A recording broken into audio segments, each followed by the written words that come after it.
بسم اللہ الرحمن الرحیم۔ السلام علیکم۔ حضرت عبداللہ بن عباس رضی اللہ تعالی عنہ رسول کریم صلی اللہ علیہ وآلہ وسلم کے چچا حضرت عباس رضی اللہ تعالی عنہ کے بیٹے اور ام المومنین حضرت میمونہ رضی اللہ تعالی عنہ کے بھانجے ہیں۔ رسول اللہ صلی اللہ علیہ وآلہ وسلم کی وفات کے وقت یہ 10 سال کے تھے۔ ایک دن اپنی عمر کے ایک انصاری صحابی سے کہنے لگے، اس وقت مدینہ منورہ میں اللہ کے رسول صلی اللہ علیہ وآلہ وسلم کے بہت سے صحابہ کرام موجود ہیں جنہوں نے آپ کے ساتھ غزوات میں حصہ لیا اور اکٹھے سفر کیے، آپ کی صحبت میں وقت گزارا، ان کے سینوں میں کتنے ہی اہم واقعات محفوظ ہیں، چلو ان کے پاس چلتے ہیں، ان سے وہ واقعات و تجربات سنتے ہیں، ان سے علم حاصل کرتے اور مستفید ہوتے ہیں۔ وہ انصاری کہنے لگے، عبداللہ، کیا تم یہ سمجھتے ہو کہ اتنے جلیل القدر صحابہ کے موجود ہوتے ہوئے لوگ تمہارے پاس علم سیکھنے کے لیے آئیں گے؟ اس انصاری نوجوان کی سوچ اور فکر یہ تھی کہ اگر کسی نے کوئی مسئلہ پوچھنا ہے تو وہ حضرت ابو بکر صدیق، حضرت عمر فاروق، حضرت زید بن ثابت، حضرت ابی بن کعب اور حضرت معاذ بن جبل رضی اللہ عنہم جیسے علماء صحابہ سے رجوع کریں گے۔ حضرت عبداللہ بن عباس رضی اللہ تعالی عنہ نے اس نوجوان کو چھوڑا اور تنہا ہی علم حاصل کرنا شروع کر دیا۔ مسجد نبوی میں اصحاب صفہ کا چبوترا ایک بڑی یونیورسٹی کی حیثیت رکھتا تھا۔ ابن عباس رضی اللہ تعالی عنہ 5 وقت کی نمازوں کی ادائیگی کے لیے مسجد نبوی میں آتے تو بہت سارے صحابہ کرام سے ملاقات ہو جاتی۔ حضرت عبداللہ بن عباس رضی اللہ تعالی عنہ میں دیگر خوبیوں کے علاوہ اچھا اور عمدہ سوال کرنے کی خوبی بہت نمایاں تھی۔ حضرت عمر فاروق رضی اللہ تعالی عنہ نے ان کے بارے میں فرمایا تھا کہ یہ ہے تو نوجوان مگر اس کی عقل بڑی عمر کے لوگوں جیسی ہے، اس کے پاس علم کے لیے کثرت سے سوال کرنے والی زبان اور سمجھدار دل ہے۔ ناظرین، اچھا سوال کرنا بھی فن ہے۔ اگر شاگرد ذہین ہو تو استاذ کو پڑھانے میں مزہ آتا ہے۔ مجھے ایک واقعہ یاد آ گیا، اسے بیان کرنے کے بعد حضرت عبداللہ بن عباس رضی اللہ تعالی عنہ کا واقعہ مکمل کروں گا۔ امام ابو حنیفہ رحمۃ اللہ علیہ کی مجلس، ان کے علمی حلقے میں بہت سارے لوگ شرکت کرتے تھے، ان سے سوالات کیے جاتے، انہیں جوابات ملتے۔ ایک مرتبہ ایک شخص کو دیکھا گیا کہ وہ کثرت سے ان کی مجلس میں بیٹھتا ہے مگر وہ خاموش بیٹھا رہتا ہے، کوئی سوال نہیں کرتا۔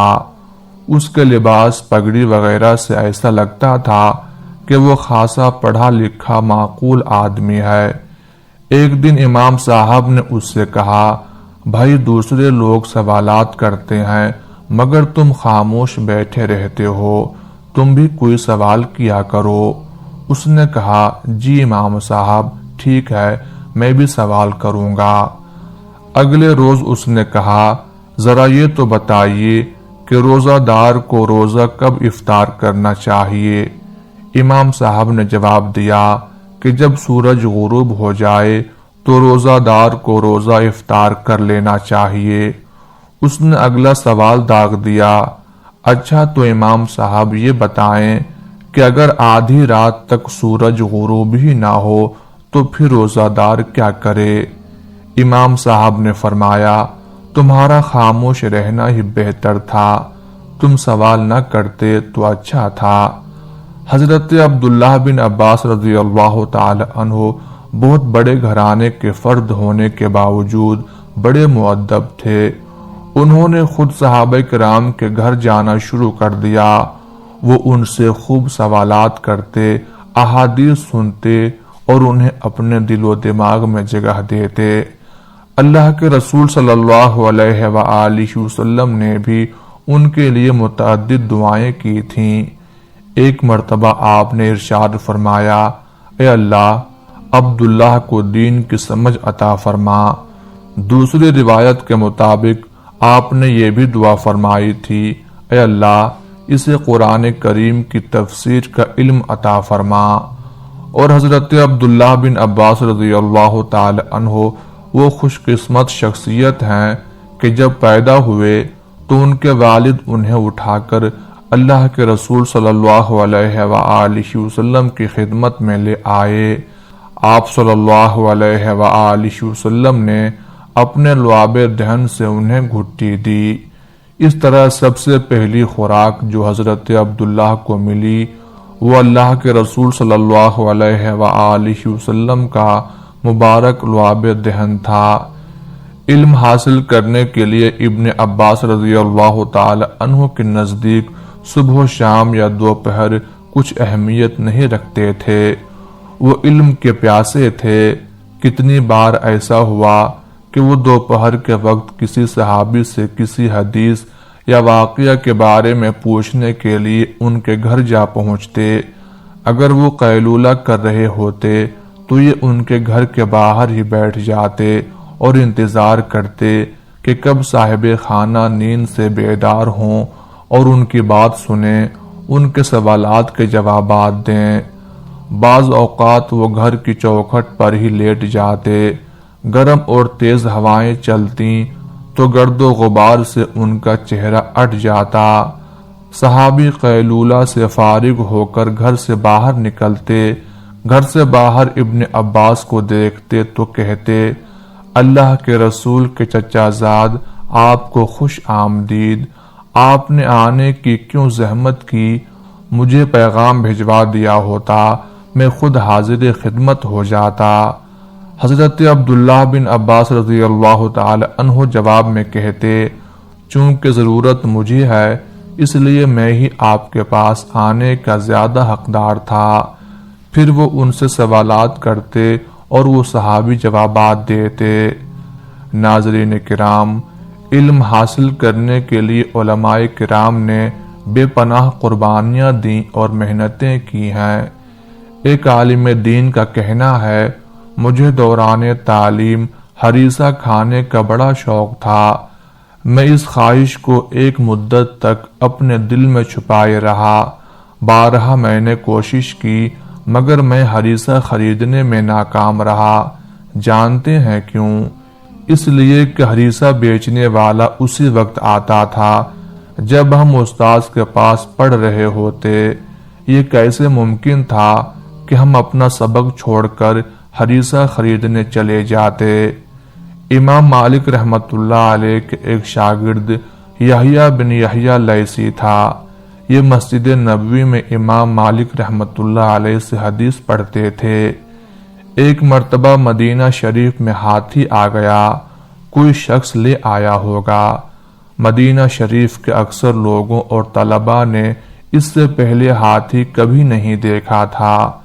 طلباء نے امام مالک رحمت اللہ علیہ سے اجازت لی اور ہاتھی دیکھنے چلے گئے، مگر یحییٰ لیثی نہ گئے۔ امام مالک رحمت اللہ علیہ نے پوچھا، یحییٰ کیا تم نے پہلے کبھی ہاتھی دیکھ رکھا ہے؟ یحییٰ نے جواب دیا کہ نہیں۔ تو امام مالک رحمت اللہ علیہ نے فرمایا، تمہارے دوسرے ساتھی تو ہاتھی دیکھنے چلے گئے ہیں، تم کیوں نہیں گئے؟ یحییٰ لیثی نے بڑا خوبصورت جواب دیا کہ میں نے اپنے وطن کو اس لیے چھوڑا کہ امام مالک کو دیکھوں، ان سے علم حاصل کروں۔ میں ہاتھی دیکھنے کے لیے تو مدینہ شریف نہیں آیا۔ امام احمد بن حنبل رحمت اللہ علیہ سے کسی نے پوچھا تھا، یہ جو آپ علم حاصل کرنے کے لیے اتنے لمبے لمبے سفر کرتے ہیں، مسلسل پڑھتے اور لکھتے رہتے ہیں، غریب الوطنی اختیار کرتے ہیں، آخر کب تک یہ سلسلہ جاری رہے گا؟ آپ تو علماء کے بھی امام ہیں، پورے عرب میں آپ کے علم و تقوی کا ڈنکا بجتا ہے۔ امام احمد بن حنبل رحمت اللہ علیہ نے جواب دیا، میرے یہ قلم اور دوات قبر تک میرے ساتھ جائیں گے۔ ان واقعات سے ظاہر ہوتا ہے کہ ہمارے اکابرین علم کے حصول کے جذبے سے سرشار تھے۔ اللہ تعالی ہمیں بھی ان کے نقش قدم پر چلنے کی توفیق عطا فرمائے، آمین یا رب العالمین۔